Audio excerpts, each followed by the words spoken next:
Selamat siang, perkenalkan nama saya Jonathan James Junior Ruben dengan 230247172. Pada kesempatan ini saya akan menjelaskan materi yaitu pemodelan dalam MSS. Kita masuk ke bagian kenalan. Pemodelan dalam MSS membantu menyederhanakan sistem kompleks menjadi bentuk yang lebih mudah dipahami sehingga keputusan yang diambil menjadi lebih terarah dan terukur. MSS memiliki 3 jenis pemodelan. Pertama, model statistik, kedua model finansial, ketiga model optimasi. Model statistik digunakan untuk menggambarkan hubungan antara variabel dan mendeteksi pola dari data historis. Model finansial berfokus pada penyusunan laporan keuangan serta perkiraan kondisi ekonomi organisasi yang di masa depan. Dan ketiga, model optimasi bertujuan mencari solusi terbaik dari berbagai alternatif yang mungkin. Langkah-langkah pemodelan. Proses pemodelan dalam MSS melibatkan beberapa tahap penting. Pertama, identifikasi masalah dan lingkungan, yaitu memahami permasalahan secara menyeluruh. Kedua, identifikasi variabel. Menentukan variabel keputusan, variabel hasil, serta variabel yang berada di luar kendali pengambil keputusan. Ketiga, perkiraan atau forecasting, yaitu menggunakan data historis untuk memperkirakan kondisi masa depan. Keempat, pembuatan pengelolaan model, yaitu merancang model berdasarkan variabel yang telah ditentukan dan memastikan model dapat diperbarui seiring perubahan kondisi. Kita masuk pada model statis dan dinamis.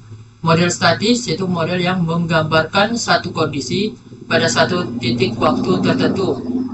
Contohnya pendapatan triwulan atau tahunan. Model dinamis memperhatikan perubahan kondisi dari waktu ke waktu. Contohnya proyeksi rugi laba selama 5 tahun. Dalam pemodelan MSS, pengambilan keputusan sangat dipengaruhi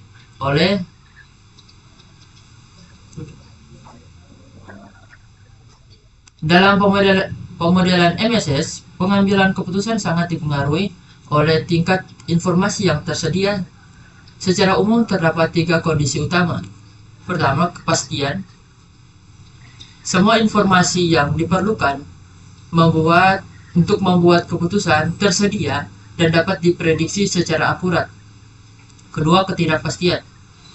Informasi tidak lengkap atau sulit diprediksi, sehingga keputusan harus diambil berdasarkan asumsi atau estimasi. Ketiga, risiko. Informasi tentang kemungkinan hasil tersedia, namun akhir tetap tidak pasti. Konsep diagram pengaruh. Diagram pengaruh adalah bentuk representasi visual yang memperhatikan hubungan sebab akibat antara variabel dalam sebuah model keputusan. Simbol utama dalam diagram pengaruh ada 4, yaitu persegi untuk variabel keputusan, lingkaran untuk variabel yang tidak dapat dikendalikan, oval untuk variabel hasil atau output, dan terakhir tanda panah yaitu arah pengaruh antar variabel.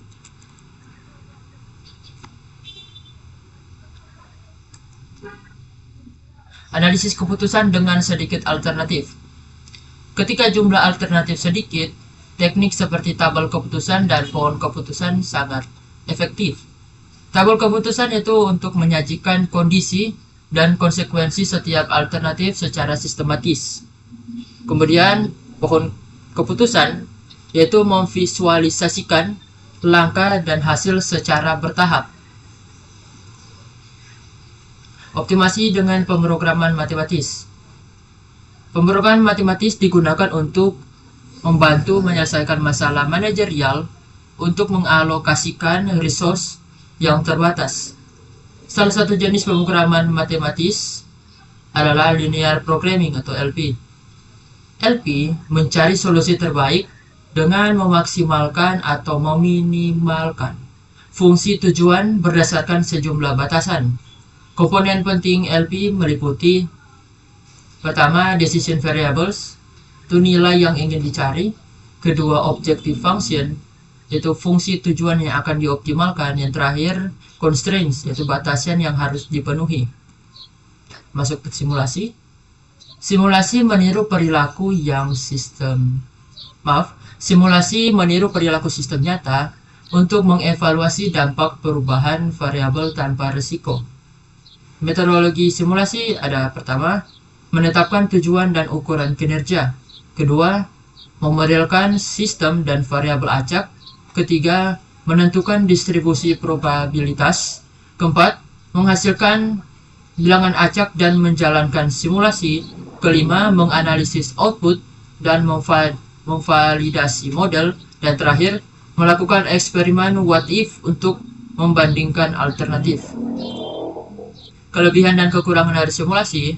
Kelebihannya menangani sistem kompleks, memasukkan ketidakpastian, eksperimen aman dan fleksibel, visualisasi hasil mudah dipahami. Dan kekurangannya, membutuhkan waktu dan keahlian, komputasi bisa mahal, tidak menjamin solusi optimal, serta hasil sangat tergantung pada asumsi input. Kita masuk pada materi terakhir, yaitu pemrograman heuristik. Heuristik adalah pendekatan berbasis aturan praktis, rule of thumb, untuk menemukan solusi cukup baik secara cepat. Jenis-jenis heuristik ada 3, yaitu konstruktif, membangun solusi dari nol, improvement, memperbaiki solusi awal, dan meta-heuristik. Strategi lanjutan seperti genetic algorithm, tabu search, dan simulate annealing. Langkah implementasi: klasifikasi elemen, definisi aturan, evaluasi hasil, iterasi, dan penyempurnaan. Kelebihan dari pemrograman heuristik adalah cepat, sederhana, dan fleksibel, sedangkan kekurangannya tidak selalu optimal, sensitif terhadap desain aturan. Kesimpulan dari materi ini, pemodelan dalam manajemen super system atau MSS berperan penting dalam menyederhanakan sistem yang kompleks sehingga memudahkan pengambil keputusan, memahami permasalahan, dan memilih solusi terbaik. Berbagai model seperti statistik, finansial, dan optimasi digunakan sesuai kebutuhan manajerial. Kemudian metode seperti pemrograman matematis dan linear programming memungkinkan pencarian solusi terbaik, sementara simulasi dan heuristik memberikan alternatif yang saat perhitungan rumit. Dengan demikian, MSS menjadi alat strategis yang mendukung keputusan secara cepat dan efisien. Baik, sekian penjelasan tentang materi ini. Jika kesalahan kata mohon dimaafkan. Terima kasih.